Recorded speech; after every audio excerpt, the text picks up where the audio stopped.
It wasn't an envelope I was holding. It was a weapon.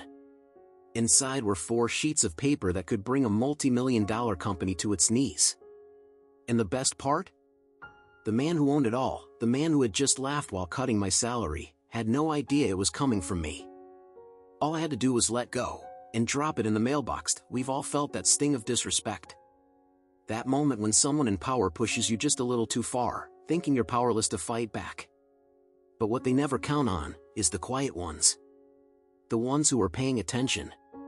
If you know what it's like to dream of a little justice, of that perfect, deserved payback, then you're in the right place. Hit that like button, subscribe, and get ready for a story about the most satisfying anonymous letter ever written. For 5 years, I was a loyal soldier at a civil engineering firm.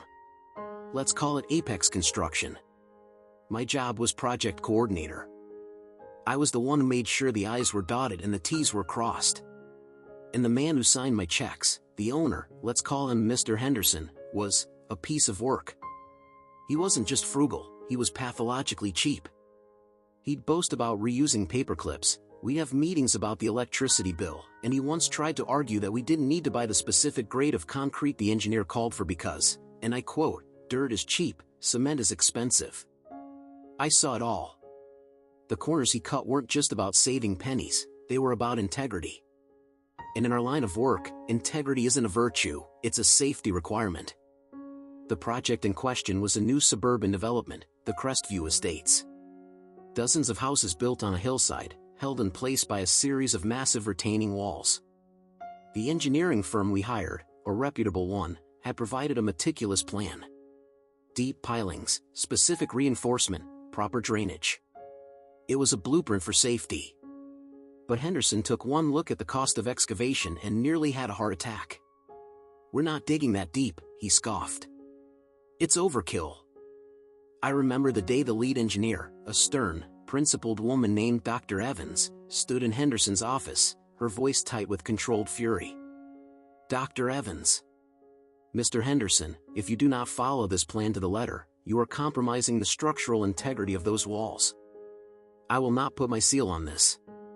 My firm is abandoning this project." Henderson just smiled that slimy, condescending smile of his. "Henderson. Fine. Walk. There are other engineers who understand the realities of business." And he found one.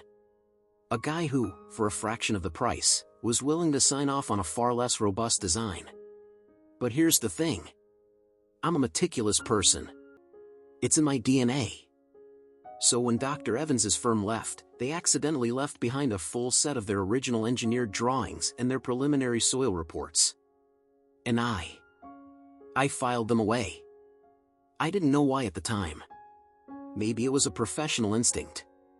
Maybe it was a gut feeling that one day, Henderson's house of cards would need a witness.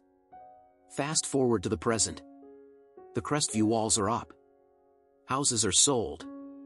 Families are living there. And I get a call into Henderson's office. No pleasantries. He leans back in his leather throne, steepling his fingers. "Henderson. Times are tight. The market's shifting. We all have to make sacrifices. Effective immediately, your salary is being reduced by 15%. Think of it as your contribution to the company's longevity. 15%. It wasn't just a number. It was my grocery budget.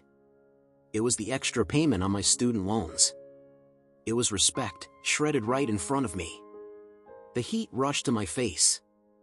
My fists clenched under the table. I wanted to scream.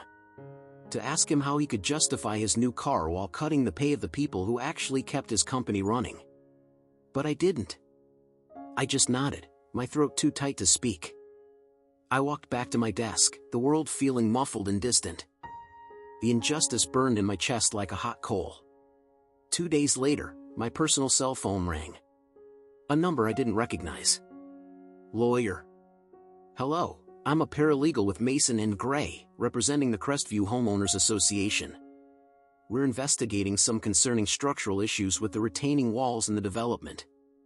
We understand you were employed by Apex Construction during its construction. Would you be willing to answer a few questions?" My blood ran cold. The walls. They were failing. Just as Dr. Evans had predicted. The lawyer was polite, probing. He asked if I was aware of any deviations from the original engineering plans. My heart is hammering against my ribs. This is it.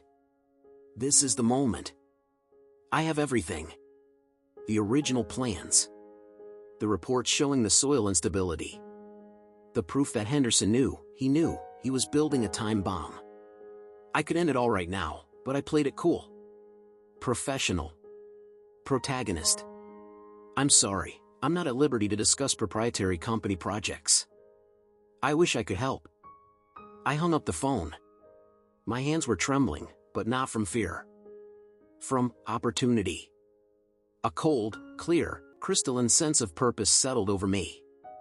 Henderson had taken money from my family's table to line his own pockets. He had gambled with the safety of dozens of families. He saw people as liabilities, as expenses to be minimized. It was time for him to meet a liability he hadn't accounted for. Me. I was already looking for another job. My escape route was clear. So I planned my contribution. My masterpiece. That night, I went to my home office and pulled out the four most damning documents, the original engineered drawings from Dr. Evans's firm, the soil report highlighting the absolute necessity of deep pilings, the memo from Dr. Evans explicitly stating why they were withdrawing, and a side-by-side comparison I created myself, showing the approved design versus the shoddy one that was actually built. Then, I wrote the letter. Not on my computer. On a public library computer. I used a generic font. Simple, clear, anonymous language. To the Crestview HOA legal team, it began. Enclosed you will find the original engineering plans for your retaining walls, which were deliberately ignored by Apex Construction owner, Mr. Henderson, in favor of a cheaper, structurally unsound design. The lead engineer abandoned the project in protest. These walls do not meet safety standards and present a significant failure risk. The evidence speaks for itself. I printed it all at the library. I wore gloves. It felt like something out of a spy movie. I slid the documents into a thick, manila envelope. No return address. Just the firm's address, typed neatly. Holding that envelope felt like holding pure, concentrated justice. It was the weight of every snide comment, every cut corner, every moment of disrespect. It was my 15% pay cut, transformed into a multi-million-dollar lawsuit. The day I mailed it was overcast. Gray. Fitting. I walked to the mailbox on the corner, the envelope feeling heavier with every step. This wasn't just about getting even. This was about preventing a disaster.